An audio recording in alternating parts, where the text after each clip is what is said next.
So your idea is not to create a conservative search engine. It's to create what we all used to think Google was, which is just a fair search engine that doesn't censor one side. Well, that's exactly right. I mean, at its heart, Freespoke might attract more conservative people at first, but it's really for everybody. We call all the people who use Freespoke, we call them freefolkers. These are, and what we're really trying to do is put everything in front of people so they can make their own decisions about the issues of the day.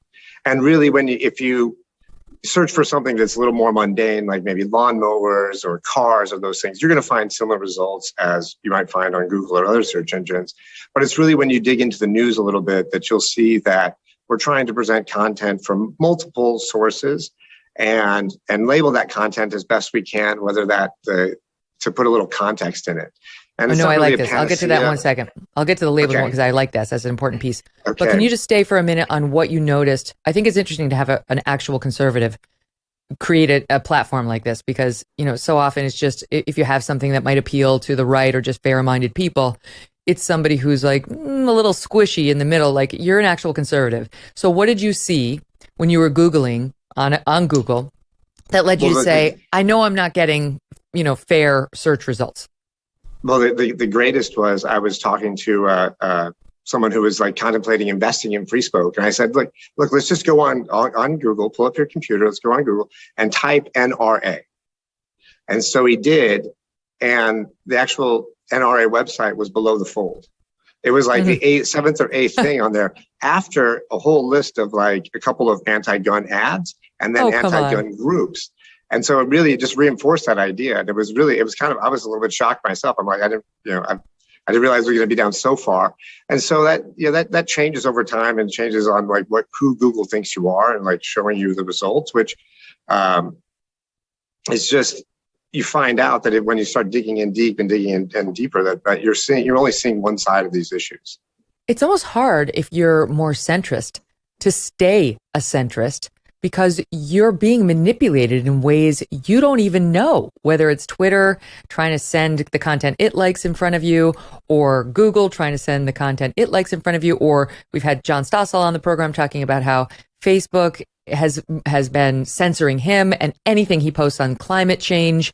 They challenge him. Even when the challenge falls down on the facts, they won't rectify the situation. It's like you have so many people working against you, understanding different points of view.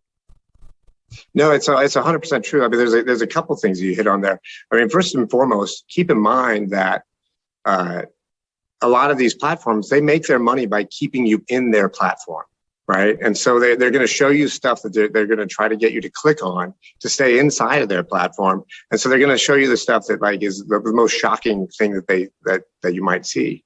And then, conversely, or on top of that, you see a lot of these platforms are saying things like, we're not going to show anything or we're going to suppress things that go against the consensus on climate science. And it's like, well, that is not the free flow of ideas. This country was built on free speech and this country was built on the free flow of ideas. And I think that anything that harms that is incredibly dangerous to us. Mm-hmm. And really, especially when you get into just climate change, for example, I don't think I'm a denier or anything, but I'm also an intellectual who wants to see the facts and lay it out and be thoughtful about it. And to say that there's some sort of consensus or that people who disagree with the consensus can't be heard, it's just dangerous. And really, science that can't be questioned isn't really science. It's religion in a different package.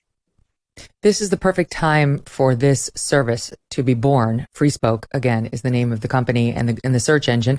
In the wake of COVID and all of the lies we were told and the suppression that we suffered and the, just inability to question anything, right? I think YouTube this week just changed its policy. Now you won't get censored if you suggest that masks do not prevent the spread of COVID. Finally, you can say that without getting censored. And by the way, YouTube and Google, that's the same parent company. Yeah. Yeah. So, I mean, that's the mindset of your competitor, that we should be censored for saying things like that. So to pretend that YouTube would be doing that to us and Google would be totally open-minded and there'd be no manipulation is naive.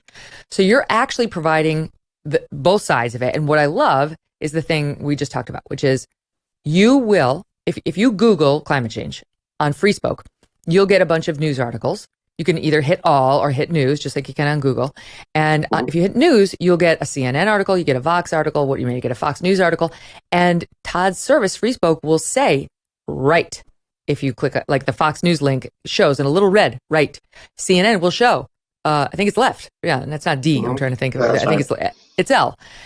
And so finally, people who used to think CNN was just the news get a warning, a disclosure, I guess, a warning or disclosure, depending on your point of view. This is leftist. Okay, so proceed at your own risk. Take it in Fox News, same thing. I love that. Yeah, no, so we felt it was important to try to give context to the news that we're putting out there too. It's like, we're not trying to lead anybody down a particular path, but just wanted to note that, you know, the sources have an agenda and they have a bias. And so when you're reading from those sources, it's good to know that. And like I started to say before, it's not really meant to be a panacea to say, oh, well, this is ultimately super left or that's super right. It's just a little bit of a guide to give the context. So when you're reading these stories, you have that background and know where they're coming from.